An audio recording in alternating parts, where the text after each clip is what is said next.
आप भी सोचते होंगे कि लाइफ में प्रॉब्लम्स पहले से ही कम नहीं थी कि ये बिटकॉइन और क्रिप्टो करेंसी का नया बवाल आ गया। इसलिए हम इस वीडियो में जानेंगे कि क्यों बिटकॉइन और क्रिप्टो करेंसीज की शुरुआत हुई। तो सबसे पहले हमें करेंसीज के ओरिजिन के बारे में जानना होगा। जैसा कि हमें पता है, पहले बार्टर सिस्टम था जिसमें कि सामान का एक्सचेंज होता था। इसमें सबसे बड़ी प्रॉब्लम ये थी कि हमें उसको ढूंढना पड़ता था जिसको हमारे सामान की ज़रूरत हो, और फिर लैक ऑफ स्टैंडर्ड और डिविजिबिलिटी इस प्रॉब्लम को और भी बड़ा बनाती थी। इसलिए currency as a medium of exchange का चलन स्टार्ट हुआ। पेपर करेंसी 1300 साल पहले से ही ट्राई होती रही, पर उसकी ओवर प्रोडक्शन की वजह से वो जल्द ही डीवैल्यू हो जाती और सर्कुलेशन से निकल जाती। बहुत लंबे टाइम तक प्रेशियस मेटल्स के सिक्कों को करेंसी के रूप में यूज़ किया गया।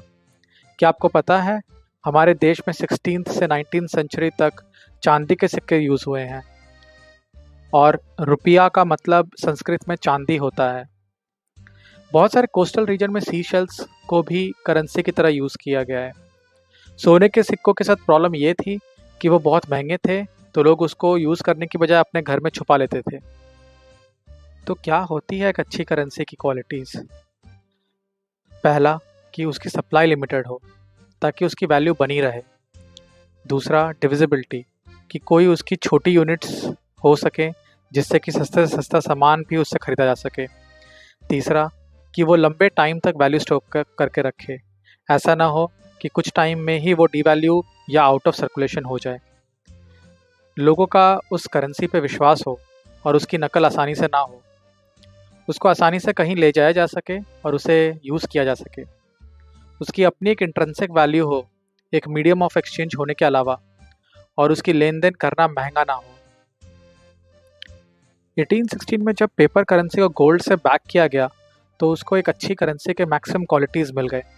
पर 1930s के ग्रेट डिप्रेशन में इंग्लैंड ने इकॉनमी रिवाइव करने के लिए गोल्ड स्टैंडर्ड को ख़त्म कर दिया, और वहाँ से मैक्सिमम कंट्रीज़ ने फिएट करेंसी को अडॉप्ट किया। फिएट का मतलब डिक्री या ऑर्डर होता है, तो फिएट करेंसी का मतलब वो पैसा जिसकी वैल्यू वहाँ के बैंक या गवर्नमेंट के ऑर्डर से होता है। तो फिएट करेंसी की प्रॉब्लम्स क्या हैं?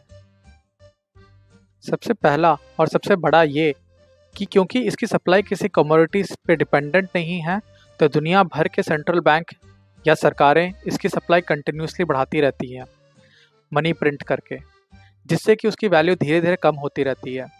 इससे सरकारें अमीर होती हैं उन लोगों के एक्सपेंस पे जिन्होंने पहले का प्रिंट किया हुआ पैसा रखा है। यही महंगाई का सबसे बड़ा कारण होता है।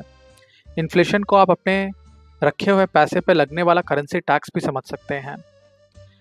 इंडिया में ये इतना मिसयूज़ नहीं हुआ है अभी तक, पर यूएस ने 2008 क्राइसिस के बाद इसको बहुत मिसयूज़ किया है, और ख़ासकर लास्ट ईयर 2020 में कोविड इम्पैक्ट के बाद। दूसरा ये कि इस सिस्टम में मनी सप्लाई का पूरा कंट्रोल देश के सेंट्रल बैंक और गवर्नमेंट के हाथ में होता है, जो कि अगर इसका गलत तरीके से इस्तेमाल करें तो लोगों के लिए ख़राब होता है।